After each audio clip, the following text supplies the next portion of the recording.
అది నవంబర్ 2, 2025. చెన్నైలోని కోయంబత్తూరు ఎయిర్పోర్ట్ వెనుక ఒక నిర్మానుష్య ప్రాంతం. రాత్రివేళ ఆ ప్రాంతంలో ఒక కారు పార్క్ చేసి ఉంది. అందులో ఒక కాలేజీకి చెందిన పీజీ విద్యార్థిని, ఆమె ఫ్రెండ్ మాట్లాడుకుంటూ ఉన్నారు. అక్కడికి ఒక బైక్ వచ్చి ఆగింది. ఆ బైక్ మీద ముగ్గురు ఉన్నారు. వారు మద్యం తాగి ఉన్నారు. కారు డోర్ తీయాల్సిందిగా అడిగారు. అందుకు లోనున్న ఇద్దరు అంగీకరించలేదు. దాంతో ఆగ్రహించిన వాళ్ళు కారు అద్దాలను రాయితో పగలగొట్టి డోర్ తీసి మగ వ్యక్తిని బాగా కొట్టారు. అతను స్పృహ తప్పి పడిపోయాడు.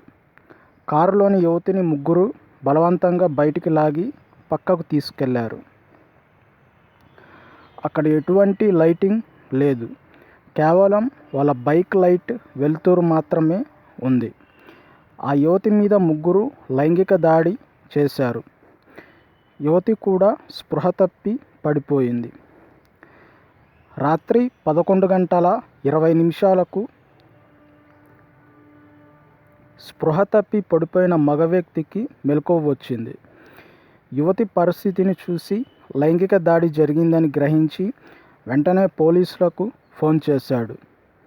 కాసేపటికే పోలీసులు ఆ ప్రదేశానికి చేరుకున్నారు.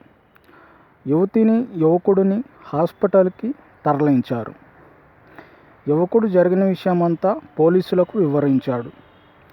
ఎయిర్పోర్ట్ వెనుక ఉన్న ఆ నిర్మానుష్య ప్రాంతానికి వెళ్ళి పోలీసులు పరిశీలించారు. ఆ నిర్మానుష్య ప్రాంతానికి వెళ్ళే మార్గానికి కొద్ది దూరంలో సుమారు 300 సీసీటీవీ ఫుటేజ్లను పరిశీలించారు. కొన్ని ఫుటేజ్లలో బైక్పై ముగ్గురు వెళ్తుండడం కనిపించింది. ఆ బైక్ నంబర్ కూడా కనిపించడంతో ఆ యజమానిని పోలీసులు కనిపెట్టారు. కానీ సీసీటీవీ ఫుటేజ్లోని బైక్పై ఉన్న ముగ్గురు వ్యక్తులు కాకుండా వేరే వ్యక్తి ఆ బైక్ యజమానిగా ఉన్నాడు. నా బైక్ పోయిందని ఆ వ్యక్తి చెప్పాడు. అంటే బైక్ దొంగతనం చేసి దాని మీదే ఆ ముగ్గురు ప్రయాణం చేసి ఎయిర్పోర్ట్ వెనుక నిర్మానుష్య ప్రాంతానికి వెళ్ళి యువతి మీద లైంగిక దాడి చేశారని పోలీసులు గ్రహించారు. సీసీటీవీ విజువల్స్లో ఆ ముగ్గురు ముఖాలు కనిపించటం వల్ల పోలీసులు వారిని గుర్తించారు. వారిలో ఇద్దరు అన్నదమ్ములు. ఇంకో వ్యక్తి వివరాలు తెలియరాలేదు. ఆ ఇద్దరు బ్రదర్స్ మీద చాలా కేసులు ఉన్నట్లు పోలీసులు గుర్తించారు. ఒక హత్య కేసులో బెయిల్ మీద బయటకు వచ్చినట్లు గుర్తించారు. పోలీసులు ఆ ముగ్గురు మీద గ్యాంగ్ రేప్ కేసు నమోదు చేశారు. రికార్డ్స్లో ఉన్న అడ్రస్ ప్రకారం ఆ బ్రదర్స్ ఇంటికి పోలీసులు వెళ్ళారు. అక్కడ ఆ ముగ్గురు ఉన్నారు. పోలీసులను చూడగానే వారి మీద వాళ్ళు దాడికి ప్రయత్నించారు. తప్పనిసరి పరిస్థితుల్లో పోలీసులు ఆ ముగ్గురి మోకాల కింద కాల్చారు. వారిని అరెస్టు చేసి ప్రభుత్వ హాస్పిటల్కి ట్రీట్మెంట్ కోసం తీసుకెళ్లారు. ఇద్దరి బ్రదర్స్ పేర్లు సతీష్, కార్తి. మరో వ్యక్తి ఈ బ్రదర్స్ రిలేటివ్. ఇతని పేరు గుణ.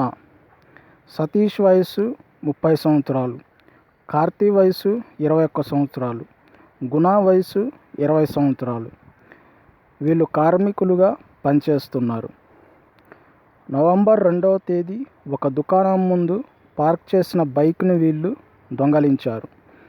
రాత్రి వరకు బాగా తిరిగి ఒక వైన్ షాప్లో ఫుల్గా మద్యం తాగారు. వీరి ఇంటికి వెళ్ళే దారిలోనే ఎయిర్పోర్ట్ వెనుక నిర్మానుష్య ప్రాంతం ఉంటుంది. దాన్ని దాటే వెళ్ళవలసి ఉంటుంది. ఆ నిర్మానుష్య ప్రాంతానికి రాగానే బైక్ లైట్ వెలుతురులో ఒక కారు పార్క్ చేసి ఉండడాన్ని వీళ్ళు గుర్తించారు. తాగిన మైకంలో ఆ కారులోని యువతి మీద లైంగిక దాడి చేశారు. ప్రస్తుతం యువతి పరిస్థితి నిలకడగా ఉన్నట్లు వైద్యులు తెలిపారు. ఈ ముగ్గురి కాళ్ళ గాయాలకు ట్రీట్మెంట్ తర్వాత కోర్టులో హాజరుపరిచి రిమాండ్కు తరలించారు. రేప్ కేసులో చాలా సంవత్సరాలు శిక్ష పడే అవకాశం ఉంటుంది. వీడియో నచ్చితే లైక్ చేయండి, షేర్ చేయండి, సబ్స్క్రైబ్ చేయండి, పక్కనే ఉన్న బెల్ సింబల్ను యాక్టివేట్ చేయండి.